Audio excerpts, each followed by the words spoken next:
You are listening to 88.4 FM, Radio Ibex Tarana, where the infotainment never stops.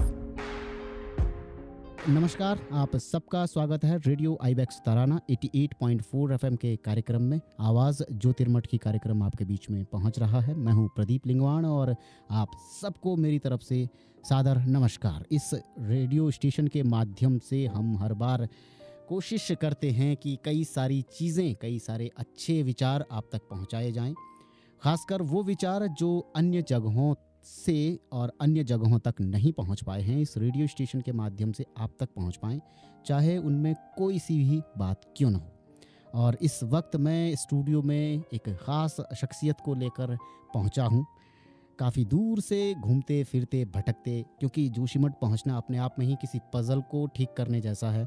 तो ये हमारे बीच में पधार चुके हैं राहुल ठाकुर जी, और ये बड़ी दूर से आए हैं अपनी इस यात्रा को लेकर और अपने जीवन में जो काम इन्होंने किए हैं उस यात्रा को लेकर।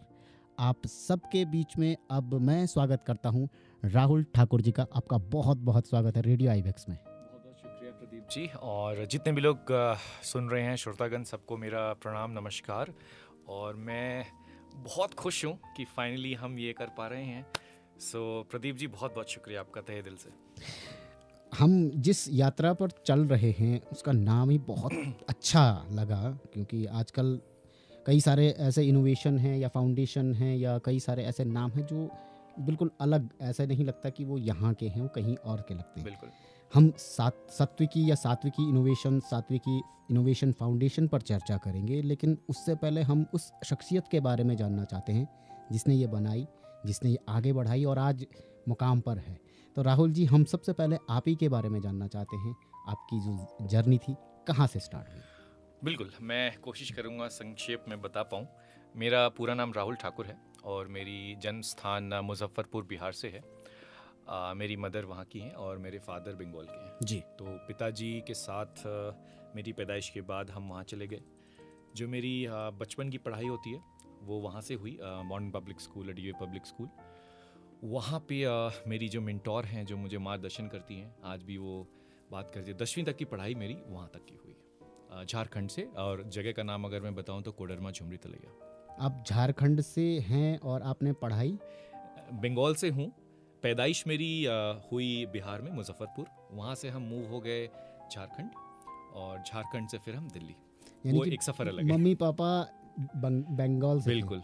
और आपका जन्म हुआ बिहार में? बिल्कुल। और आपने जो पढ़ाई करी वो करी झारखंड में, और अभी आप दिल्ली में हैं। बिल्कुल। यानी कि आधा भारत आपने वैसे भी कवर कर लिया और आप उत्तराखंड को भी आधा कवर ही कर चुके हैं। बिल्कुल बिल्कुल। तो आपने बचपन की जो यात्रा है इतनी लंबी, इसमें कई सारे रंग देखे होंगे, 3-4 स्टेट को अलग अलग तरीके से आपने देखा होगा।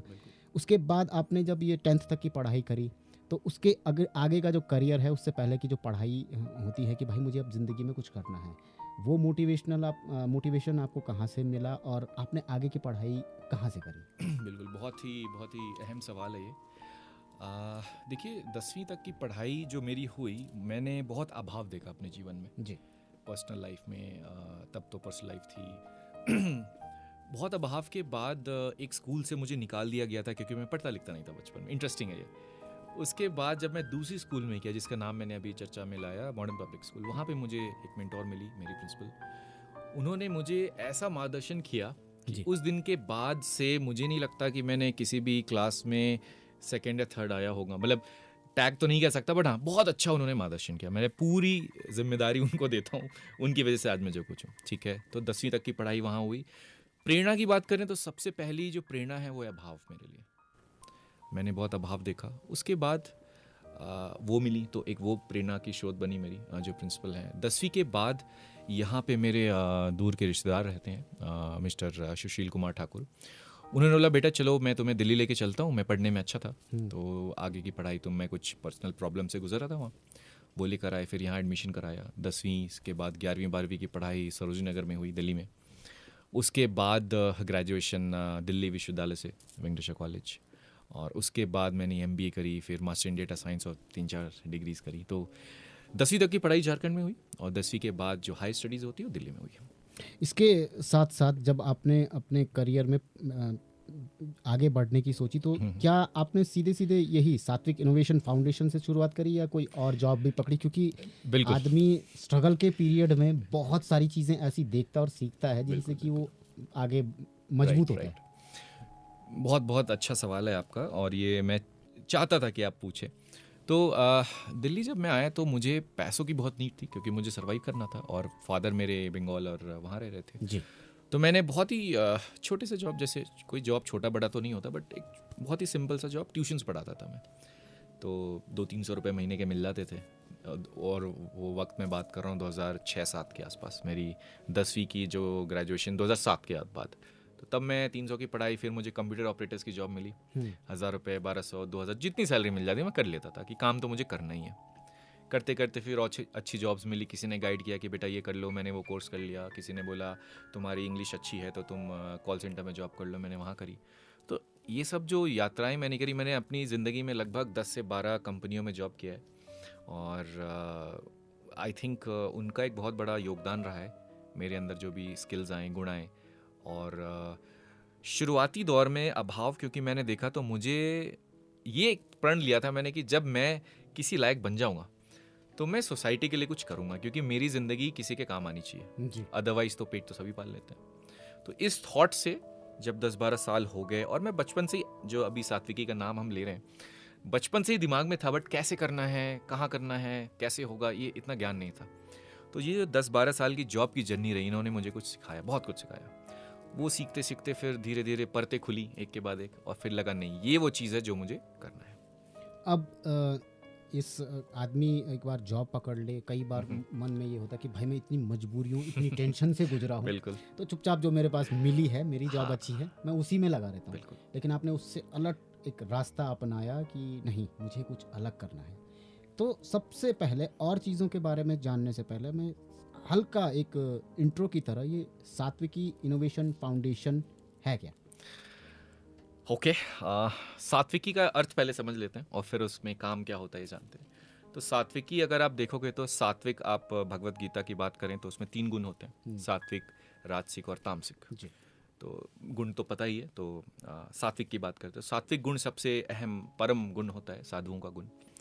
तो सात्विक हो गया, और उसमें मैंने सात्विकी लगाया, क्योंकि मुझे नारी शक्ति, अगर मैं आगे बात करूँगा, मेरी दूसरी किताब है नारी शक्ति, तो मुझे ऐसा लगता है कि नारियों के बिना जीवन अधूरा है। तो इसीलिए सात्विक का सात्विकी किया, तो इस तरह से सात्विकी आया। और इनोवेशंस, क्योंकि नयापन ज़रूरी है जीवन में, हम जो कर रहे हैं, करते आ रहे हैं, ज़रूरी नहीं की चीज़ें वैसी ही होती हैं। और जिस तरह से ज़बान, आप AI देखो, और भी चीज़ें डेवलपमेंट हो रही है, तो आपको अंदर नयापन लाना पड़ेगा, वरना आप पीछे रह जाएंगे। तो वहाँ से इनोवेशन है, तो इस तरह से नामकरण हुआ इसका। और बेसिकली ये क्या क्या काम? यस, अब मैं उस पर आता हूँ। काम की बात करें तो सबसे पहले मैं एक DGCA सर्टिफाइड ड्रोन पायलट हूँ। सो ड्रोन्स के बारे में आजकल आप देखोगे बहुत चीज़ें हो सकती है, सिंपल से सिंपल चीज़ें, साफ़ सफाई से लेके मिलिट्री ग्रेड तक की चीज़ें होती है। सो ड्रोन पे हम ट्रेनिंग देते हैं, सिखाते हैं, क्या करियर्स हो सकते हैं, वर्कशॉप्स करते हैं। सो ड्रोन्स। दूसरी आती हैं ट्रेनिंग्स या अपस्किलिंग, शिक्षा। तो मेरा मानना है शिक्षा दान एक बहुत बड़ा दान होता है। तो शिक्षा में हम बच्चे से लेकर बड़े कॉर्पोरेट तक को सिखाते हैं। क्या सिखाते हैं? फॉर एग्जांपल आर्टिफिशियल इंटेलिजेंस आजकल बहुत है, मैं मास्टर्स हूँ आर्टिफिशियल इंटेलिजेंस में, हमारी टीम है पूरी। उसके बाद हम corporate training, soft skills, MS excel, power point, जितनी हम स्किल्स की बात करें। और उसके बाद हम स्कूल और इसकी बात करते हैं, तो स्कूल में बहुत सारे ऐसे स्किल्स हैं जो हमें सीखनी चाहिए, जैसे कि हमें पैसों को कैसे मैनेज करना है, जो बहुत किताबी ज्ञान से हट करके रियल लाइफ में क्या काम आती है, तो वो हम सिखाते हैं। कैंपस टू कॉर्पोरेट, कोई कॉलेज में है, उनको करियर बनाना है, तो ऐसी कौन सी स्किल्स हैं जो सीखें जो आगे काम आए, कम्युनिकेशन स्किल्स। तो ये सारी चीज़ें, तो मेनली ड्रोन हो गया, आपका ट्रेनिंग हो गई। उसके अलावा ESG सेक्शन है, एनवायरमेंटल एंड सोशल गवर्नेंस, कि इन्वायरमेंट को कैसे हमें प्रोटेक्ट करके चलना है, उसके लिए बहुत सारे लॉज होते हैं, बहुत सारी चीज़ें, तो हम वो गाइड करते हैं। उसके अलावा हम बात करें तो हमारा एक सोशल विंग है, सामाजिक जो काम करता है, सात्विकी इनोवेशन फाउंडेशन के नाम से। तो वहाँ पे हम, समझ लीजिए हमने अगर 100 रुपये कमाए, तो उसमें से जो हम सबकी दाल रोटी है 20-30 रुपये वो हम रखते हैं। उसके अलावा 60 से 70% हम कोशिश करते हैं फाउंडेशन में लगाएं, और फाउंडेशन के थ्रू हम सारे प्रोजेक्ट्स ड्राइव करते हैं, चाहे वो ग्रामीण क्षेत्र हो, चाहे वो शहरी क्षेत्र हो, या कोई और क्षेत्र हो। तो ये सारे काम। हम उत्तराखंड में बैठे हुए हैं, बिल्कुल। उत्तराखंड आपको पता है 70% से ज़्यादा ग्रामीण एक क्षेत्र है। बिल्कुल। यहाँ आपके गाँवों में जो आपका ये सात्विक इनोवेशन फाउंडेशन है, इसके बिल्कुल। प्रोजेक्ट्स काम पे लेकर आना और शहरों में जो गांव हैं, प्लेन्स एरिया में, अर्बन रूरल एरिया में, उसमें थोड़ा सा डिफरेंस है। बिल्कुल। यहाँ आपको, क्योंकि अभी सवाल बहुत सारे थे आपकी किताबों के बारे में पूछना था, लेकिन उससे पहले सबसे पहले उत्तराखंड के यहाँ अगर आप अपना प्रोजेक्ट्स लेकर आ रहे हैं या करना चाहते हैं, कौन कौन सी, पहले परेशानियों की ही बात करेंगे। बिल्कुल। यहाँ सबसे पहली परेशानी क्या होती है? बिल्कुल बिल्कुल सही डायरेक्शन में आपने पूछा, क्योंकि मैं उत्तराखंड मुझे लगता है 5-6 सालों से आ रहा हूँ। तो सबसे पहले मैं बताना चाहूँगा उत्तराखंड मुझे क्यों पसंद है, और फिर इस पे आते हैं कि क्या परेशानियाँ हुई हैं मुझे अभी इन 5 सालों में। जी। तो सबसे पहले तो मैं शिव जी का भक्त हूँ, तो एक ये अहम रीज़न है उत्तराखंड पसंद करने का। दूसरा, यहाँ का वातावरण बहुत साफ़ सुथरा है, बहुत अच्छा है, लोग बहुत अच्छे हैं, आप जैसे लोग मुझे मिले हैं, कर्नल जैसे लोग मिले हैं, बहुत सारे अच्छे लोग मिलते हैं, और भी बहुत रीजंस हैं, बट हाँ ये 2 मेन रीजंस हैं। अब बात करते हैं परेशानियों की। अब मैंने कहा वेदर बहुत अच्छा होता है, लेकिन एट द सेम टाइम परेशानी भी होती है। बारिश बहुत ज़्यादा हो गई, पत्थर गिर गए, लैंडस्लाइड्स हो गई। तो एक तो वेदर कंडीशंस बहुत ही चेंज होते रहते हैं, है ना, बदलाव होता रहता है, एक परेशानी है। दूसरा, ट्रांसपोर्ट। जब भी मैं आया हूँ तो मैंने कोशिश की है कि मैं या तो खुद ड्राइव करके आऊँ या बस से आऊँ, जैसे भी हर तरीके से मैं आया हूँ। तो मुझे लगता है कि पहाड़ों में ट्रांसपोर्ट एक चैलेंज है। रास्ता बंद हो गया, आप कैसे जाएंगे, है ना, या आपको सामान ऊपर से नीचे से ऊपर लेकर आना है, तो वहाँ पे चैलेंजेस लगते हैं। उसके अलावा चैलेंजेस है कि एक बहुत डीप मैं परेशानी बताता हूँ। मैं बहुत परेशान होता हूँ जब मैं देखता हूँ दिल्ली में, अगर मैं ट्रेनिंग दे रहा हूँ, वहाँ के मुझे अगर 50 लोगों का बैच बैठता है तो शायद 5 देहरादून, उत्तराखंड और ग्रामीण क्षेत्र से होते हैं। जी। तो मैं उनसे सवाल करता हूँ कि आप इतनी अच्छी स्वर्ग को छोड़कर आप दिल्ली में क्यों आए हैं, जो कि मैं चाहता हूँ कि वो आए, बट फिर भी। तो वो कहते हैं सर कमाई नहीं है या उतनी अपॉर्चुनिटीज़ नहीं है, वहाँ पे ऐसा होता है वैसा होता है। तो मैं बोला पूरा भारत, और सिर्फ भारत नहीं, पूरी दुनिया उत्तराखंड आना चाहती है यहाँ की खूबसूरती देखने, मौसम को महसूस करने, लेकिन आप वहाँ। तो ये सारी परेशानियाँ उन्होंने मुझे बताई, तो मुझे लगा नहीं, मुझे भी महसूस करनी चाहिए। फिर मैंने आना शुरू किया कि मैं देखना चाहूँगा, और जब मैंने देखा तो मुझे पहली नज़र में प्यार हो गया, ये तो जगह है। तो ये सारी परेशानियाँ हैं। और एग्रीकल्चर की बात करें, खेती बाड़ी में बहुत ऐसी चीज़ें हैं जो नयापन लाया जा सकता है, जिससे ज़मीन भी अच्छे रहेंगे और खेती भी बहुत ज़्यादा होगी, उपज ज़्यादा होगा, लोगों को फ़ायदा होगा। और मैं एक मज़े की बात बताऊं तो मैं अब शहरी क्षेत्र से मेरा मन भर चुका है, तो अब मैं बोरिया बिस्तरा लेकर उत्तराखंड में ही रहना चाहता हूँ। वाह, सबका यही कहना है कि वो उत्तराखंड ही आना चाहते हैं। हाँ। अब सात्विकी इनोवेशन का जो मुख्य उद्देश्य या एक मुख्य विचार जो कहा जाए वो क्या है, और ये किस प्रकार समाज को या किसी एक पर्टिकुलर जहाँ वो रहेगा या जहाँ उसके प्रोजेक्ट्स आएंगे, किस तरह से चेंज कर सकता है? मुख्य विचारधारणा की बात करूं तो 2-3 में बता सकता हूँ, अगर आपकी इजाज़त हो तो। बिल्कुल। सबसे पहला जो मुख्य वैल्यू है वो है, जैसे मोदी जी भी कहते हैं, सबका साथ सबका विकास। तो आपकी ज़िंदगी किसी के काम आनी चाहिए। तो हम लोगों के साथ मिलकर उनको और खुद को प्रोग्रेस या ग्रो कराना चाहते हैं, ऊपर बढ़ाना चाहते हैं, पहला वैल्यू। दूसरा, हर इंसान की जो परेशानी है वो हर इंसान समझ पाए, ताकि उसको जो मदद मिल सकती है, ज़रूर नहीं। अब फॉर एग्जांपल मैं उदाहरण के तौर पे बताऊं कि एक कोई गांव है जिसमें 10 लोग बीमार हैं और हम सब साथ जानते हैं, तो क्यों ना हम मिल करके उनकी मदद करें, है ना। तो ये छोटे छोटे एग्जाम्पल्स हैं। तो ये विचारधारणा है। दूसरा, डिसिप्लिन। हर इंसान जो लाइफ में आगे बढ़ा है वो डिसिप्लिन्ड है ना। डिसिप्लिन, कितने बजे उठना है, क्या खाना है, तो डिसिप्लिन एक हमारा एक मुख्य विचारधारणा में आता है। तो ये 3-4 विचारधारणाएं हैं। उद्देश्य की बात कर लेते हैं अब।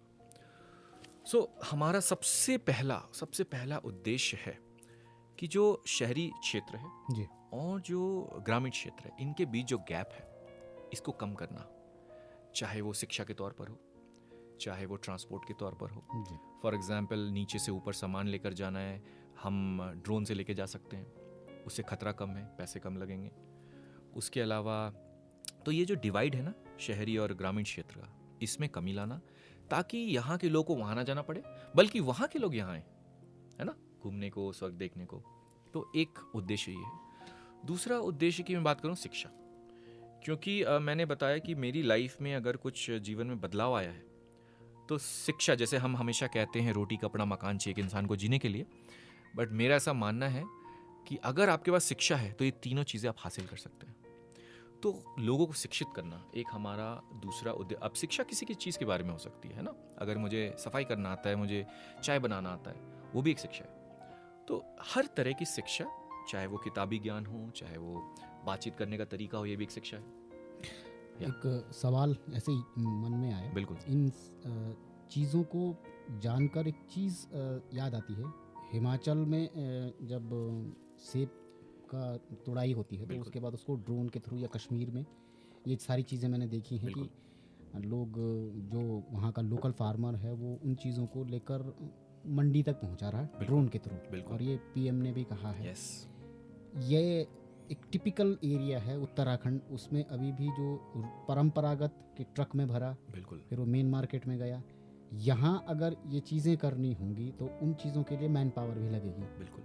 तो स्थानीय जो युवा है या जो पूर्व सैनिक होंगे या जो आप जिनको ट्रेन करना चाहेंगे, तो क्या लगता है कि वो इस चीज़ में आएंगे या इस चीज़ में साथ देंगे? या क्योंकि कई पर कुछ चीज़ें ऐसी आती हैं कि नहीं यार, हमारा जो टिपिकल रास्ता है कि हाँ। मैं यहाँ से चमोली ट्रक में ही अपनी बिल्कुल। खीरे भेजूंगा या अमरूद भेजूंगा या सेब भेजूंगा भविष्य बद्री से या तपोवन जोशीमठ से, एक वो आ गया। और एक आ गया कि नहीं यार, जब मेरे पास ड्रोन की टेक्नोलॉजी है तो मैं सीखूं। इसमें आपको क्या लगता है कि कितना टाइम लगेगा किसी भी शख्सियत को इस चीज़ के बारे में आपसे समझने के लिए, और वो इसको करे कि हाँ मैं करूँगा इस चीज़ को? बिल्कुल बिल्कुल, बहुत बहुत करेक्ट सवाल है आपका। तो मैं बताऊँ, कुछ भी नया आता है, चाहे वो टेक्नोलॉजी हो, पढ़ाई हो, तो लोग थोड़े से संकोच करते हैं। तो पहला स्टेज आप देखोगे, लोग संकुचित होते हैं, संकोच करेंगे, पता नहीं कैसा है, नहीं है, क्या फ़ायदा होगा, या नुकसान पहले देखते हैं। उसके बाद जब थोड़ा समय बीत जाता है तो लोग देखते नहीं यार ठीक तो लग रहा है, हम वेट करते हैं कोई और करेगा फिर हम करेंगे। फिर थोड़ा और समय बीत जाता है, अरे ये तो अच्छा चल रहा है, हम भी करते हैं। और फिर जब करके देखते हैं तो सोचते हैं अरे हमने बहुत देरी कर दी, हमें पहले कर लेना चाहिए था। तो ये कोई भी बदलाव आता है तो इन स्टेजेस से गुजरता है। तो मेरा ये मानना है कि जब हम ये बदलाव करने की कोशिश करेंगे तो हम भी इसी से गुजरेंगे। तो कई लोग करेंगे, कई लोग नहीं भी करेंगे, लेकिन ये हमारा कर्तव्य है कि अगर मुझे पता है कि ये चीज़ ज़रूरी है तो हम पूरा प्रयास करेंगे कि हो। शायद आप समझे, शायद आपके पड़ोसी समझे, लेकिन मुझे नहीं लगता कि अगर हम 50 लोगों या 100 या 1000 लोग तक पहुंचे तो कोई एक ना समझे, कोई तो समझेगा जी। और इसमें फ़ायदा, अगर हम फ़ायदे की बात करें तो अगर यहाँ के युवाओं को जॉब मिलती है तो क्या बुरा है। यहाँ के युवा शिक्षित हो जाते हैं और यहीं का विकास करते हैं, उनको कहीं शहर नहीं जाना पड़ता, इससे अच्छा कुछ भी नहीं हो सकता। आपके जो अब एक आदमी है, उसने फाउंडेशन के थ्रू एक काम आगे बढ़ाया। बिल्कुल। नॉर्मली ये होता है कि वो उसी एक काम पर फोकस रहता है। आपके ऐसा नहीं है, आपके बिल्कुल कई सारे कार्य क्षेत्र हैं। शिक्षा बिल्कुल। सुधार हो गया, ड्रोन प्रशिक्षण हो गया, बिल्कुल। इसमें और क्या क्या है आप? हाँ, ये इंटरेस्टिंग सवाल है मेरे लिए। ये बहुत अच्छा सवाल पूछा आपने। आपके सारे सवाल जो हैं बहुत ही खूबसूरत हैं।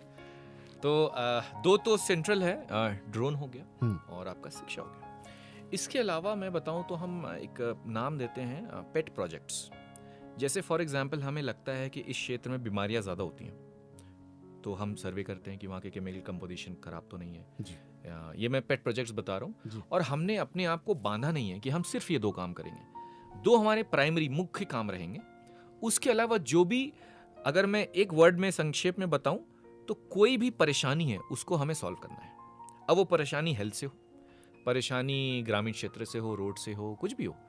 तो तीसरा अगर हम बड़ा काम बताऊं तो वो है परेशानियों को सॉल्व करना। अब एग्जाम्पल्स में बताऊं, जैसे केमिकल कंपोजिशन, मान लो कि कोई क्षेत्र है जहाँ पे बाढ़ आया है, ठीक, वहाँ पे कोई सामान पहुँचाना है, क्या पता हम ड्रोन से पहुँचा दें, या फिर हमें देखना है कि कितना नुकसान हुआ है तो हम ड्रोन से देख सकते हैं। तो परेशानियों को सॉल्व करना हमारा सेंट्रल है, अब चाहे वो ड्रोन या शिक्षा ही हो।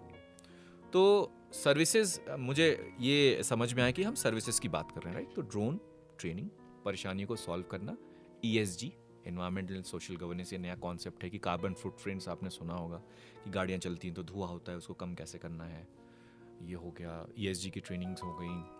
और मैं बात करूँ तो मैं किताब लिखता हूँ, 2 किताब मैंने लिखी, तो किसी को अगर किताब कैसे लिखते हैं ये जानना हो, या किताब क्यों ज़रूरी है ये जानना हो, तो इन चीज़ों की ट्रेनिंग होती। तो आप सारी चीज़ों में देखोगे कि शिक्षा एक सेंट्रल पॉइंट है। चाहे आप ESG ले लो, ड्रोन ले लो, या फिर किताबें ले लो, या कुछ भी ले लो। और हम कोशिश कर रहे हैं कि जो ट्रांसपोर्ट की समस्या है, अभी हम उस पर रिसर्च कर रहे हैं कि कैसे सॉल्व कर सकें। क्या हम गाड़ियाँ रखें, क्या हम 2 व्हीलर रखें, क्या हम बैटरी रखें, या हम इसका क्या कर सकते हैं, अभी हम रिसर्च कर रहे हैं। उसके अलावा जैसे रोटी कपड़ा मकान मैंने बताया था एक बेसिक, और शिक्षा, तो शिक्षा तो मैंने पकड़ रखा है। जी। अब मैं रोटी कपड़े मकान के बारे में सोच रहा हूँ। सो हम किस तरह से किफ़ायती दरों पे रोटी यानी कि खाना पीना फाउंडेशन के थ्रू, और पैसे लेकर भी हम दे सकें कि कम दरों पे अगर कोई खाना 100 में मिलता है और किसी को 30 रुपये में पेट भरने का खाना मिल जाए तो बहुत अच्छा है। फिर आता है मकान। मकान पे अभी मैंने रिसर्च किया नहीं है, वो हमारा अगले साल का प्रोजेक्ट है। तो रोटी कपड़े से बात करूँ तो हम अभी हम कुछ मशीन सेटअप कर रहे हैं दिल्ली में। तो हम ये चाहते हैं कि लोगों तक अच्छा स्वच्छ कपड़ा पहुँचे, और मैंने देखा है कि इसमें बहुत पैसों की बात होने लगी है। आप हॉस्पिटल ले लें, पुलिस लेवल ले लें, स्कूल्स ले लें। इवन स्कूलों में आप देखेंगे, जिस टाइम मैं पढ़ता था उस टाइम शायद 500-600 में आ जाती थी, 200 में आ जाती थी, बट अब मुझे ये तो पता नहीं कितने में आती है, बट बहुत महंगी आती है। ठीक है, हॉस्पिटल्स में आप बात करें, छोटी छोटी चीज़ों की बहुत महंगी चीज़ें। तो मुझे इस महंगाई को तो नहीं कम करना, लेकिन हाँ, चीज़ें सस्ती दरों पे और अच्छी क्वालिटी की लोगों तक पहुंचानी। तो ये कपड़ा, वो जूते हो गए आपके, कुछ भी कपड़े से रिलेटेड, वो सारे काम। तो ये है हमारा भविष्य का। आपकी किताबों पर आए उससे पहले एक और सवाल मन में आ गया जी। उत्तराखंड को शायद सबसे ज़्यादा ज़रूरत है ड्रोन्स की, और ड्रोन प्रशिक्षण से लेकर उनको कई सारी जगहों पर, जैसे कि मेडिकल फील्ड में हो गया, आर्मी के फील्ड में हो गया। अब हर जगह का एक वो होता है कि सर गवर्नमेंट की परमिशन के बिना आप बिल्कुल तिनका तक नहीं कुछ उखाड़ बिल्कुल। सकते या निकाल सकते। बिल्कुल। अब जहाँ आपने ये चीज़ें शुरू करी हैं वहाँ गवर्नमेंट का क्या रोल था? और मैं किसी गवर्नमेंट की बुराई करने को नहीं कह रहा हूँ, लेकिन क्या परेशानियाँ आती हैं कई बार, क्योंकि आपने एक फाउंडेशन बनाई है तो उसके डॉक्यूमेंटेशन करने में ही बिल्कुल। और दफ्तरों के चक्कर लगते हैं। बिल्कुल।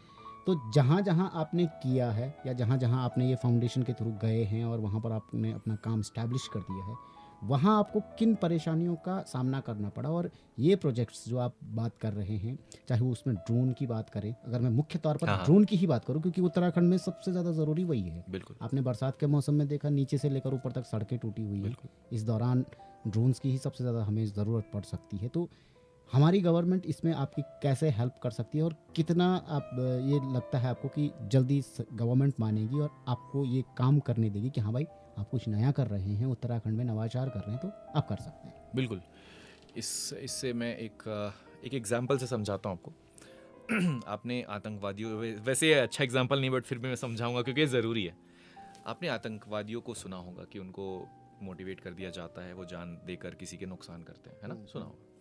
तो मेरा ये मानना है कि अगर एक आतंकवादी एक दूसरे आतंकवादी को इस कदर मोटिवेट कर सकता है इस गलत काम के लिए, ब्रेन वॉश, तो क्या हम एक सही काम के लिए एक सही इंसान को सही डायरेक्शन में कन्विंस नहीं कर सकते? जी, बिल्कुल कर सकते हैं। यानी कि इसका जवाब ये है आपके सवाल का कि अगर हम अहमियत समझाने में कामयाब हुए कि ये चीज़ कितना अहम है, खास तौर पर उत्तराखंड के लिए, जी, तो मुझे नहीं लगता कोई भी इंसान ये एक्सेप्ट करने से मना करेंगे, चाहे वो क्योंकि वो सरकार में हो, स्कूल में हो, पुलिस में हो, आर्मी में हो, हैं तो इंसान। जी।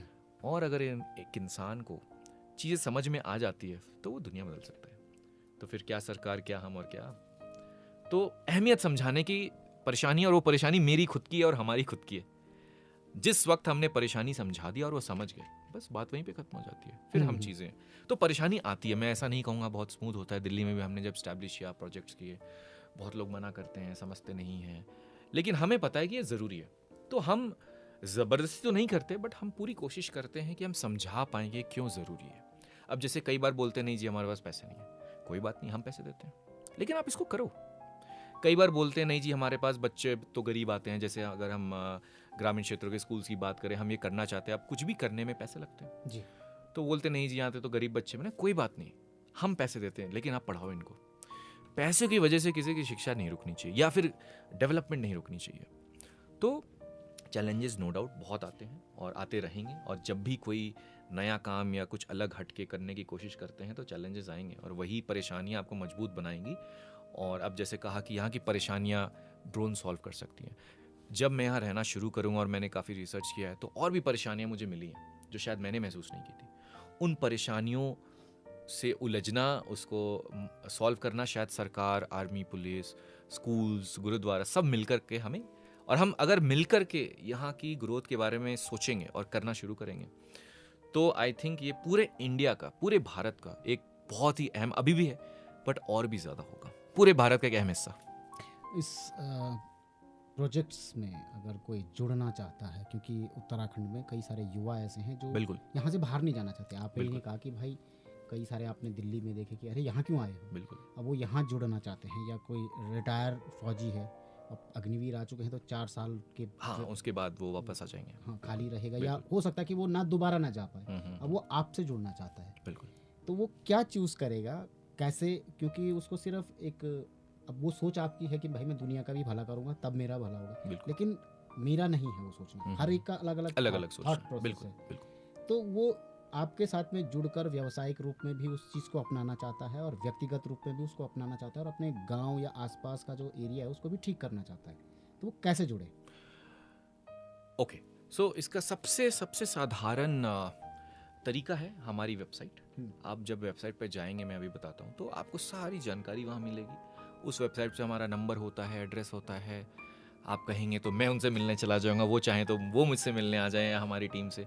तो मैं सबसे पहले वेबसाइट बता देता हूँ। हमारा वेबसाइट है www.satvikiinnovations.co.in, और मैं वर्ड्स में बताऊँ तो www.satvikiinnovations.co.in। ये हमारी पूरी वेबसाइट है। आपको सारी जानकारी इस पे मिल जाएगी। आप चाहो मैं मिलने आऊँ आपसे, मैं आता हूँ, आप चाहो आप आओ। भला होना चाहिए लोगों का बिल्कुल। और सबका, व्यावसायिक तौर पे हो, व्यक्तिगत तौर पे हो, या समाज का भला करने के लिए हो। हम सभी को मिल के ही आगे बढ़ना है, अकेले कोई भी नहीं बढ़ सकता।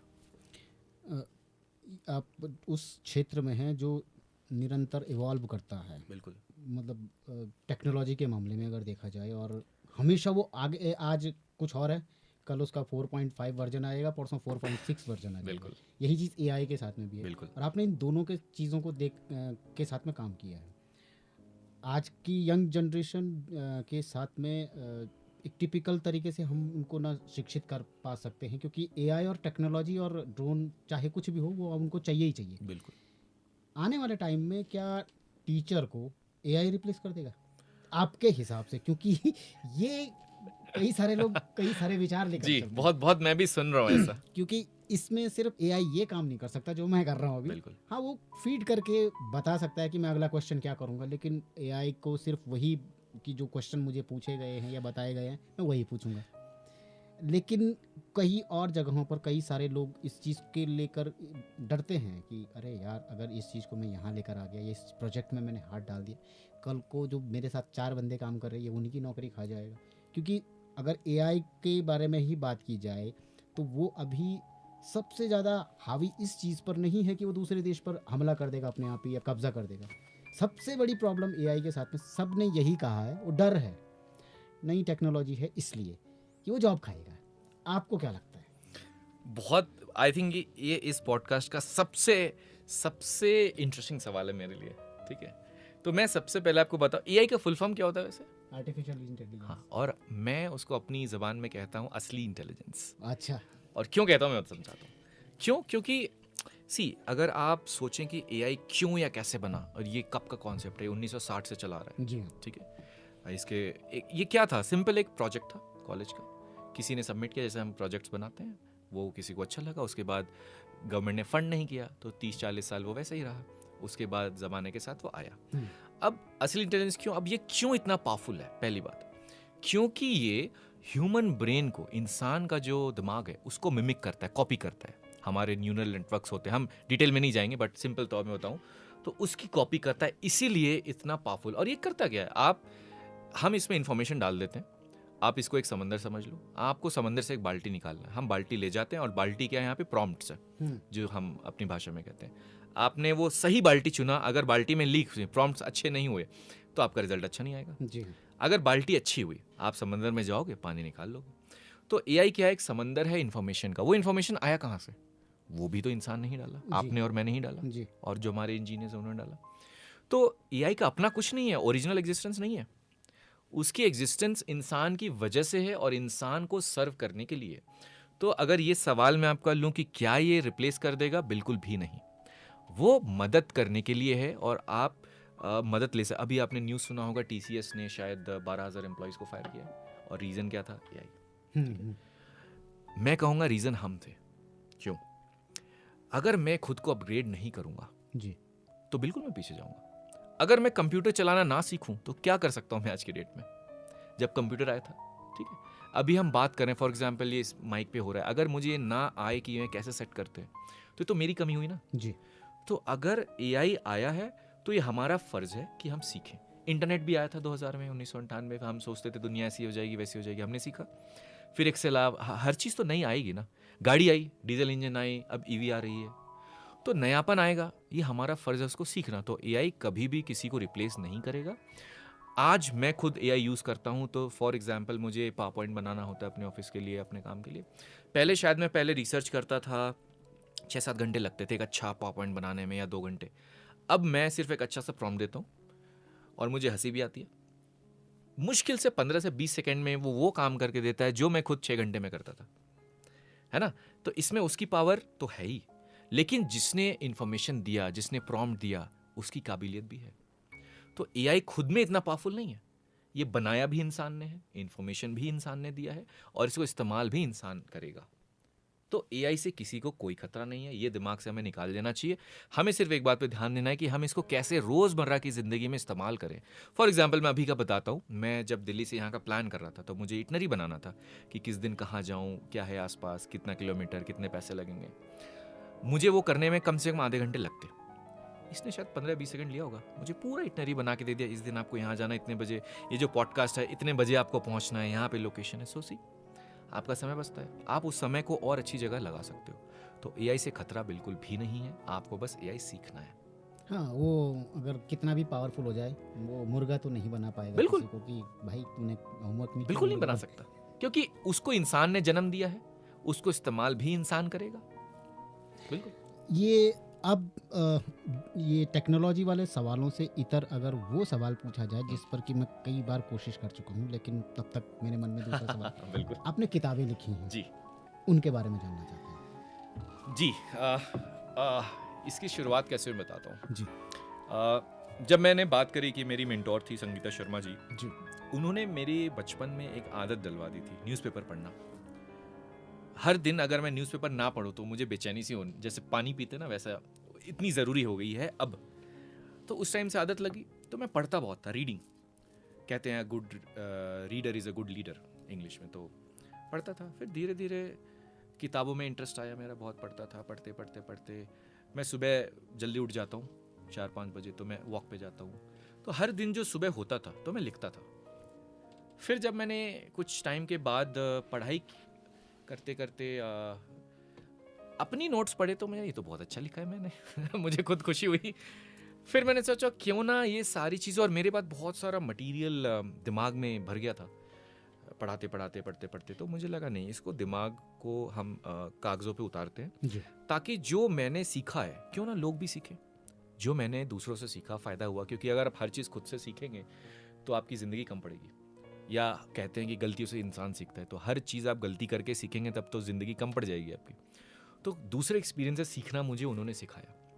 तो मैंने फॉर एग्जांपल आपका कोई एक्सपीरियंस है, आपने शेयर किया, मैंने सीखा। उसी तरीके से मैं था कि मैं अपनी एक्सपीरियंसेस शेयर करूं सीखने के लिए, सीखना। तो फिर मैंने पहली अपनी किताब लिखी the journey to a new you, जिसकी अब न्यू वर्जन आने वाली है अगले जनवरी-फरवरी में, भारत मंडपम होपफुली वहाँ पे आएगी। और दूसरी किताब मैंने लिखी नारी शक्ति रॉक्स, वो जेंडर बैलेंस के बारे में है। और तो मेरी ज़्यादातर किताबें आप देखोगे जो सेंट्रल पॉइंट है वो शिक्षा ही है। जी माइंडसेट को कैसे ठीक करना है, कौन से ऐसे स्किल सीखें, कैसे सीखें, पढ़ाई कैसे करें, कैसे ना करें, क्या गलतियाँ होती हैं, सारी चीज़ें अब सेंट्रल होंगी।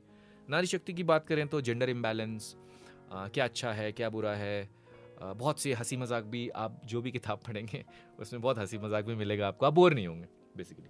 तो किताबों की जर्नी बस ये सिंपल पढ़ने से शुरू हुई। फिर मैं वॉक करता था, मैंने लिखा, मैंने देखा ये बहुत अच्छा लिखा है। फिर किताब इत्तेफाक से मुझे ऐसे कॉन्टैक्ट्स मिले जिनसे मुझे सीखने को मिला कि किताब लिखते कैसे हैं। फिर पब्लिश हुई और मुझे उम्मीद है लोगों को पसंद आ रही होगी। तो ऐसे शुरुआत हुई। ये कहाँ अवेलेबल है? ये अमेज़न पे अवेलेबल है, बिल्कुल। अमेज़न, फ्लिपकार्ट, जितने भी ऑनलाइन सर्विसेज होती हैं। ब्लू रोज़ पब्लिशर्स है मेरे, जी। सो ब्लू रोज़ पब्लिशर की वेबसाइट पर है, अमेज़न पर है, और आप सात्विक इनोवेशंस की वेबसाइट पे जाएंगे, वहाँ पे भी अवेलेबल है। आपने अभी जिस रेडियो स्टेशन में हम बैठे हुए जी। हैं वो भारतीय सेना द्वारा समर्पित है आम जी। जनता को। जी। अब आप भारतीय सेना के ही साथ में जुड़ रहे हैं या जुड़े हुए हैं या जुड़ चुके हैं, इसके बारे में मैं जानना चाहता हूँ कि आप क्या उनके साथ में जो आपका सात्विकी फाउंडेशन है इसको लेकर जुड़ रहे हैं, या अपनी जो ड्रोन की शिक्षा है, प्रशिक्षण है, और कि भाई इस काम कैसे किया जाता है, क्योंकि सीमांत क्षेत्र में ड्रोन और सेना ही सबसे पहले काम आएंगे। बिल्कुल, तो इसके बारे में आप मुझे विस्तार से बताएं। बिल्कुल, ये मैं बहुत अच्छे से बता सकता हूँ। अगर मैं बचपन की बात करूँ तो जैसा मैंने कहा, मुझे हमेशा से ऐसा लगता है और आगे भी लगता रहेगा, अभी भी लगता है कि मेरी ज़िंदगी काम आनी चाहिए, जिसका सबसे सिंपल माध्यम है कि आप सेना में जाओ, ताकि आप देश के लिए कुछ कर सको। मैं बचपन में यही करना चाहता था, बट ऊपर वाले का प्लान कुछ और होता है। तो सेना की जो वैल्यूज़ हैं वो मेरे लिए बहुत अहम है। मतलब मैं आज भी, अगर कोई मिलिट्री वाले जाते हैं या कोई वर्दी वाली जाती है, या मैं कुछ भी ऐसा देखता हूँ, तो मेरे रोंगटे खड़े हो जाते हैं आज भी। अभी जैसे मैं यहाँ आया हूँ तो मैं बता नहीं सकता कि मैं कितना खुश हूँ। तो उनकी जो वैल्यूज़ हैं, जैसे कि डिसिप्लिन सेना से आती है, कर्तव्य करना, कर्तव्यों का पालन करना, तो एक तो वो मेरे दिल के बहुत करीब है। इत्तेफाक से जो है मैं पॉडकास्ट कर रहे हैं यहाँ पे कर रहे हैं, है ना, सेना के क्षेत्र में कर रहे हैं, उन्हीं की मदद से कर रहे हैं। तो उनकी मदद की हमें बहुत ज़रूरत होगी, और उनके साथ मिलकर हम ज़रूर चलना चाहेंगे, ताकि जो भी हमसे बन पड़े, मदद तो हमें उनकी चाहिए, बट जो भी हमसे बन पड़े, क्या पता हम कुछ उनके लिए बेहतर कर पाएँ।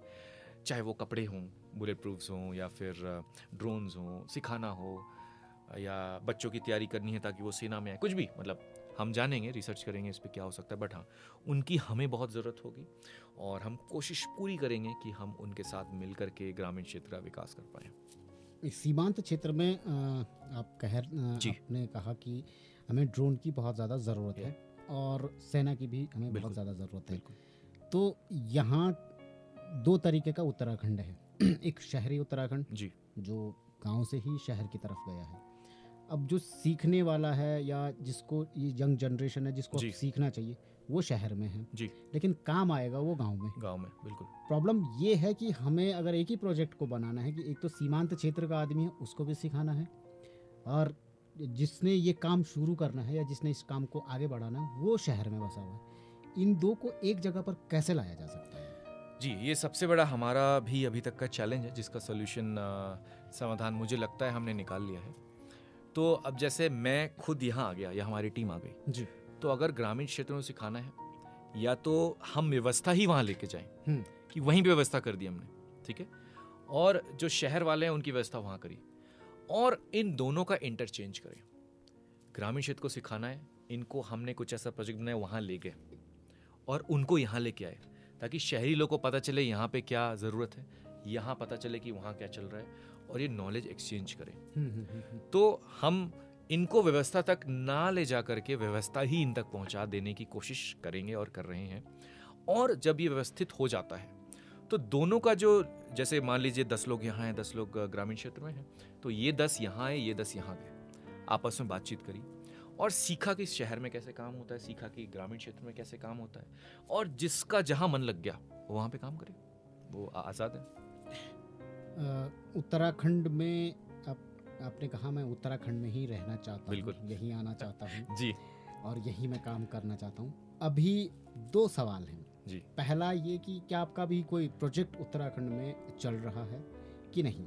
अगर चल रहा है तो उससे आदमी जुड़े कैसे? क्योंकि रेडियो के माध्यम से आवाज़ बहुत दूर दूर तक चली गई है, तो अगर किसी के दिमाग में नहीं आया तो एक के दिमाग में तो आया होगा कि यार भविष्य की बात है, बहुत काम की बात है, तो मुझे इनके साथ में जुड़ना चाहिए। तो क्या आपका उत्तराखंड में कोई प्रोजेक्ट है? दूसरा, टेक्नोलॉजी के साथ साथ अगले 5 सालों में उत्तराखंड को आप कहाँ देखते हैं? ओके, तो पहले मैं पहले सवाल का जवाब दे देता हूँ। क्या यह प्रोजेक्ट कुछ चल रहा है उत्तराखंड में? हाँ, चल रहा है। प्रोजेक्ट है क्या? प्रोजेक्ट है कि हम स्कूल में, कॉलेजेस में, इंस्टीट्यूशंस में, जहाँ भी, पॉलिटेक्निक, ITI, IIT, वहाँ पे हम लोगों को इन चीज़ों की अहमियत सिखाना चाहते हैं। और ये कैसे हम कर रहे हैं? वर्कशॉप्स। सो हम वहाँ जाकर वर्कशॉप्स कर रहे हैं। कोई हमें पे कर सकते हैं, गुड। नहीं पे कर सकते हैं, गुड। डोनेशन दे सकते हैं गुड, डोनेशन नहीं दे सकते हैं तो भी गुड, लेकिन हम छोड़ेंगे नहीं, हम आएंगे। तो अब डोनेशन भी ज़रूरी नहीं कि पैसे से हो, आप यूनिफॉर्म है, पुराने किताबें हैं, हम वो भी लेके कर देते हैं, इट्स ओके, हमें विकास करना है। कोई हैं जो अच्छे हैं, वो पे करके करना चाहते हैं क्योंकि अल्टीमेटली वो पेमेंट फाउंडेशन में ही जाएगी, तो पे कर सकते हैं, हम उनसे और भी चीज़ें उनके लिए अरेंज करते हैं, कंप्यूटर्स है, ड्रोन है, बहुत कुछ लेना पड़ता है, या ट्रैवल करना होता है, या बिजनेस का कुछ है व्यवसाय, वो करते हैं उन्हीं के भलाई के लिए। तो हर तरह के मॉडल होते हैं, ऐसा नहीं है कि कोई किसी के पास पैसे नहीं है या रिसोर्सेज नहीं है तो वो नहीं कर सकते। तो स्कूल, कॉलेजेस और भी जितने भी संस्थाएं हैं वहाँ पे जाके हम वर्कशॉप्स करना चाहते हैं, वो हमें बुला सकते हैं। हम हमें कैसे कांटेक्ट करें, हमारी वेबसाइट है, जैसे कि मैंने बनाया satvikiinnovations.co.in, वहाँ पे जाएंगे, वहाँ पे हमें कांटेक्ट करें, हमें बुलाएं, हम बिल्कुल आएंगे वहाँ पे। तो ये प्रोजेक्ट पे हम काम कर रहे हैं, 3-4 स्कूल्स में और कॉलेजेस में हमारी बात चल रही है। नाम तो मैं अभी नहीं बता सकता क्योंकि अभी रिसर्च चल रही है, उनसे बातचीत जारी है, और मुझे उम्मीद है कि बहुत जल्द, और ये बहुत जल्द, 1 हफ्ते हो सकता है, 2 दिन हो सकता है, 15 दिन हो सकता है, ये बहुत जल्द हम शुरू करने वाले हैं। तो प्रोजेक्ट चल रहा है, यस। अभी क्या चल रहा है, रिसर्च और बातचीत चल रही है, और मुझे लगता है अगले 1 से 2 हफ्ते में ये हो जाना चाहिए और फिर हम शुरुआत करेंगे। और इस बीच अगर कोई संस्था हमसे जुड़ना चाहे, वहाँ पे वर्कशॉप्स कराना चाहे, बिल्कुल स्वागत है, सभी करा सकते हैं। दूसरा जो सवाल था कि अगले 5 सालों में इस टेक्नोलॉजी के साथ में आप उत्तराखंड को कहाँ देखते हैं, और उत्तराखंड में इस टेक्नोलॉजी को क्या आप देखते हैं कि हाँ ये रहेगी, टिकेगी? बिल्कुल, जो दूसरा आपका सवाल है, उत्तराखंड में कहाँ टेक्नोलॉजी रहेगी अगले 5 सालों में, तो यस, मुझे ऐसा लगता है कि पूरे भारत में, मैं पूरे भारत तो नहीं, मैं काफ़ी जगह में गया हूँ, ये जगह ये चीज़ डिज़र्व करती है, उत्तराखंड। यहाँ की काफ़ी सारे प्रॉब्लम सॉल्व हो सकती है, सिर्फ ड्रोन की नहीं बात कर रहा हूँ मैं, शिक्षा की भी बात कर रहा हूँ, और बाकी विकास या जॉब क्रिएशन, यहाँ पे जो जॉब्स हैं वो क्रिएट करें कुछ ऐसा करके। फॉर एग्जांपल पायलट्स की ट्रेनिंग होती है, हमने यहाँ कुछ सेटअप किया और यहाँ के लोग जो इंटरेस्टेड उनको पायलट्स बनाया, ड्रोन पायलट्स, या ड्रोन दीदी के नाम से भी होता है कि जो ग्रामीण क्षेत्र के वो खेती करते हैं, उनको खेत में कुछ पेस्टिसाइड्स, केमिकल्स डालने होते हैं, वो आप ड्रोन से डाल सकते हैं। ड्रोन दीदी के नाम से बहुत जगह पर हैं, वो कर सकते हैं। और इसमें उम्र की या शिक्षा की कोई पाबंदी नहीं है ना, 10वीं पास कोई भी इसको सीख सकते हैं, या फिर हम आर्टिफिशियल इंटेलिजेंस की बात करें तो बच्चे सीख सकते हैं। सो अगले 5 सालों में मुझे लगता है कि जो ये मैं गैप देखता हूँ ग्रामीण और शहरी क्षेत्र का भारत से, ये उसके बराबर चलेगा, और अगर सब कुछ अच्छा रहा, शिव जी की कृपा रही और सबने साथ दिया, तो मुझे लगता है उससे भी आगे जा सकता है। और ये एक एग्जाम्पल होगा पूरे भारत के लिए कि उत्तराखंड इतना डेवलप कर गया। हमने बहुत लंबी बातचीत कर दी है, फिर भी मेरे सवाल ख़त्म नहीं हो रहे हैं। आपने अभी सिर्फ एक वेबसाइट का नाम दिया है जी, उसके अलावा अगर किसी को संपर्क करना होगा आपके साथ में किसी और माध्यम से जी, वो क्या है? तो वो व्हाट्सएप कर सकते हैं हमें, मैं नंबर बता देता हूँ फ़ोन पे सबके लिए, आप चाहें तो नोट कर सकते हैं। मैं 2 बार बता देता हूँ ताकि लोगों के पास समय हो, और आप चाहें तो आप नोटपैड पेन निकाल लें और फिर इसको नोट करें। आप चाहें तो याद रख लें, चाहें तो आपके हाथों में फ़ोन होगा इस वक्त, आप उसमें नोट कर लें। वैसे भी ये शो दोबारा रिपीट हो जाएगा, तो रिपीट टेलीकास्ट में आप सुन सकते हैं। ठीक है, तो नंबर है 9211510632, इंग्लिश में बता दूँ 9211510632। इस पे आप व्हाट्सएप कर सकते हैं, आप चाहें तो कॉल भी कर सकते हैं। अगर कॉल पिक नहीं होती है तो भी कॉल बैक आपको आ जाएगा। और अगर आपका कोई भी कंसर्न है, आप बुलाना चाहते हैं, कुछ करना चाहते हैं, कुछ सीखना चाहते हैं, किसी भी तरह का काम, संपर्क, आप इस पे व्हाट्सएप कर सकते हैं। ये सीधा संपर्क है, और ये नंबर पर्सनली मेरे पास रहता है, तो ये नंबर मेरे पास आएगा, जो भी मैं पर्सनली जवाब दूंगा, और कुछ ऐसी चीज़ हो जिसकी जानकारी मुझे नहीं हुई तो मैं अपनी टीम की मदद लेकर आप तक पहुंचूंगा। आप इतने लंबे सफ़र के बाद उत्तराखंड के सीमांत क्षेत्र में पहुंचे हुए हैं, इसके बाद आगे कुछ नहीं है, तिब्बत है। बिल्कुल। और आपने कहा कि मुझे उत्तराखंड बहुत पसंद है। दिल्ली से लेकर जो जर्नी आपने हरिद्वार से लेकर ऋषिकेश, देवप्रयाग, श्रीनगर, रुद्रप्रयाग, गौचर, उसके बाद चमोली, यहाँ आपको कौन सा एरिया सबसे बेस्ट लगा? ये कहना तो बहुत मुश्किल है मेरे लिए, क्योंकि हर जगह जिधर आप नज़र जाती है वहाँ स्वर्ग, मतलब स्वर्ग ही। मैं कल बात कर रहा था अपने दोस्तों से कि उन्होंने पूछा मुझसे कि कैसी जगह है, मैंने यार मैं शब्दों में बता ही नहीं सकता, तो कौन सी जगह पसंद, उन्होंने भी मुझसे पूछा था, तो ऐसे बताना मुश्किल है। बट एक जगह है गोपेश्वर, जहाँ मैं कल रात ठहरा था, बहुत अच्छा रिजॉर्ट था, बहुत अच्छे लोग थे, मंदिर था, गोपीनाथ मंदिर हम गए सुबह सुबह। तो गोपेश्वर एक बहुत पसंद आया मुझे। उसके अलावा मैं कनाताल जाता रहता हूँ, वो एक बहुत अमेजिंग, बहुत बहुत खूबसूरत जगह है। औली जोशीमठ जहाँ हम बैठे हैं, और चमोली में जाना चाहता हूँ, अभी तक नहीं जा पाया। आई मीन रुका नहीं हुआ, गया तो बहुत बार हूँ। और ये कुछ जगह है जो लैंड्सडाउन है। मेरे दोस्त हमेशा कहते रहते हैं चलो, बट समय का अभाव रहता है। तो ये कुछ जगह हैं जो मेरे मेरे मतलब पर्सनल फेवरेट है, कि अगर मैं कुछ काम नहीं कर रहा हूँ दिल्ली में और मैं बोर हो रहा हूँ तो शायद मैं यहाँ जाऊँगा घूमने के लिए, चाय पीने के लिए।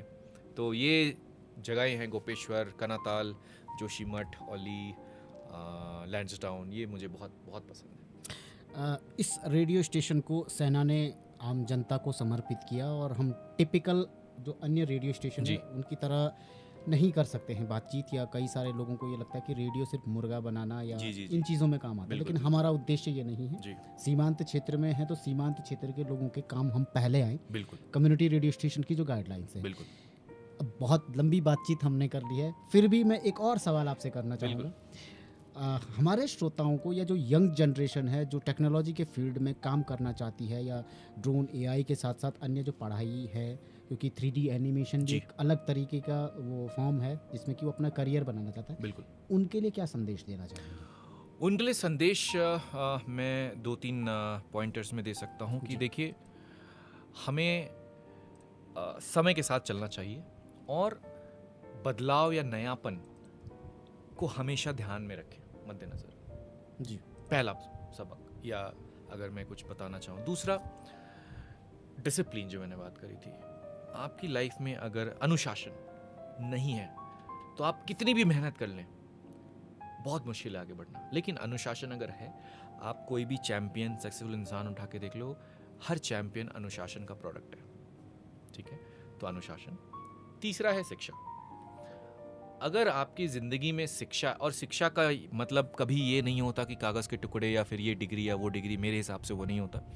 मेरे हिसाब से होता है, शिक्षा क्या होता है मेरे हिसाब से, फॉर एग्जाम्पल, किसी को, उदाहरण के तौर पर, किसी को दर्द हो रहा है और आप उस दर्द को महसूस करके समझ पा रहे हैं, ये असली शिक्षा। कोई इंसान आपसे मिलकर आपसे बात करना चाहे, और जैसे हम इतनी देर से बात कर रहे हैं और वो खुश हो आपसे बात कर, वो है शिक्षा।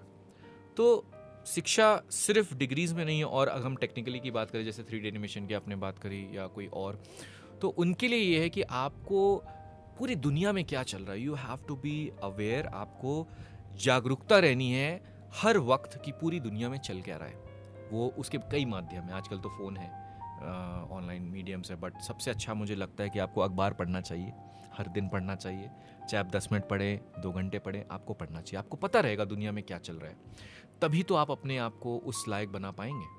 और अगर आप कुछ करना चाहते हैं और दिल से करना चाहते हैं, तो आप उसको ढूंढ लोगे। चाहे आपको शहर जाना पड़े, चाहे आपको शहर से यहाँ बुलाना पड़े, चाहे आपको यहीं पे सेटअप करना पड़े, आप कर लोगे अगर आप दिल से चाहते हो तो। जैसे मेरी दिल में इतनी ज़ोर से तमन्ना थी कि पता नहीं है शिव जी की कैसी कृपा हुई कि आज मैं यहाँ पे बैठा हूँ।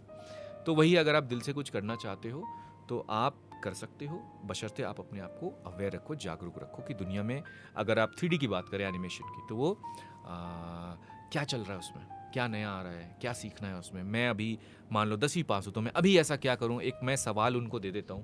ये सवाल वो गांठ बांध लें, कहीं लिख लें या याद रखें। वो सवाल ये है जो आपको हमेशा फोकस रखेगा कि इस वक्त मैं ऐसा क्या कर सकता हूं कि मैं अपने जीवन में आगे बढ़ सकता हूं, मैं क्या सीख सकता हूं। या फिर अब एक कोई परेशानी का सामना कर रहे हैं, तो आप ये अपने आप से पूछो कि ये स्थिति मुझे क्या समझाने की कोशिश कर रही है। अगर आप इस चीज़ पे फोकस कर रहे हो तो मजाल है कि आप डिस्ट्रैक्ट हो जाओ, आप कुछ ना कर पाओ। तो आप ये सोचो कि ये स्थिति आपको क्या सिखाना चाहती है। चाहे एआई है, चाहे बाढ़ आया, बाढ़ भी आता है किसी रीजन से कि हम प्रकृति के साथ छेड़छाड़ ना करें, है ना। ये सिखाना चाहती है वो। हम जितनी जल्दी सीख जाएं वो आना खत्म हो जाएगा, नहीं सीखेंगे तो आती रहेगी। उसी तरीके से इस वक्त आप क्या बेहतर से बेहतर कर सकते हो ताकि आप 3D एनिमेशन, एआई, ड्रोन या जो भी आपका लक्ष्य है उसको प्राप्त कर सको। एटलीस्ट 1% तो बढ़े, एटलीस्ट 2% तो बढ़े। तो मेरा ये सजेशन है स्ट्रांगली कि इस वक्त आप क्या बेहतर कर सकते हो वो करें, इस बात पे सोचें। हम बहुत आगे निकल चुके हैं, और हो सकता है कि हमें लाइव सुन रहे हैं कई सारे श्रोता। मेरे सवाल ख़त्म नहीं होंगे, लेकिन फिर भी मैं कोशिश कर रहा हूँ कि सवालों को ख़त्म किया जाए। हो सकता है ये जब YouTube पर ये वीडियो आए तो ये सवाल कटा हुआ आपको मिले। फिर भी आपका आप एक आदमी अपने करियर में आगे है, फैमिली सपोर्ट करती है, लेकिन एक आदमी करियर से इतर कुछ और करके आगे बढ़ रहा है। मैं परिवार के समर्थन के बारे में जानना चाहता हूँ कि आपके फैमिली सपोर्ट कैसा है और कितना है? ये मैं एक शब्द में दे सकता हूँ, मुझे फैमिली से क्या मिला है विरासत में। मुझे विरासत में मिला है फ्रीडम, आज़ादी, कुछ करने की, अपनी इच्छाओं को पूरी करने की। तो उसी की वजह से आज मैं यहाँ हूँ। मैंने कभी, मुझे मेरे पिता ने या माँ ने ये नहीं बोला कि तुम्हें बेटा ये कोर्स करना है, वो करना है। हमेशा मुझे आज़ादी दी है, तो आज़ादी मिली है और इतनी सपोर्टिव है कि शब्दों में बयान कर पाना मुश्किल है। मैं रात में अगर 4 बजे कहीं जाना चाहूँ तो मुझसे ये नहीं पूछते कि कहाँ जा रहे हो बेटा, मुझसे बोलते हैं कि कब लौटोगे और सेफ रहना, बस इतना बोलते हैं। तो ये जो आज़ादी मिली है मुझे, उसी का मुझे लगता है कि ये रिज़ल्ट है कि मैं वो कर पा रहा हूँ जो मैं करना चाहता हूँ। अभी बहुत सारे सवाल हैं, लेकिन जब आप उत्तराखंड में आ जाएंगे, जी। आपके प्रोजेक्ट्स यहाँ चलने लग जाएंगे, जी। तो हो सकता है कि आप और मैं एक बार फिर से बातचीत करें कि हाँ, बिल्कुल। हम सफल हुए हैं भाई, बिल्कुल। हमने ये किया था। फिलहाल आज की इस बातचीत को मैं यहीं पर विराम देना चाहूँगा और ये कहूँगा कि आपसे सीखने को बहुत कुछ मिला, आपसे सुनने को बहुत कुछ मिला और यहीं आप निरंतर तरक्की करते रहें। आप हमारे बीच में पधारे, इसके लिए आपका बहुत बहुत धन्यवाद। बहुत बहुत शुक्रिया प्रदीप जी, मुझे बहुत खुशी हुई आकर और मैं चाहूँगा कि मैं दोबारा आऊँ। बिल्कुल, बहुत बहुत धन्यवाद। शुक्रिया।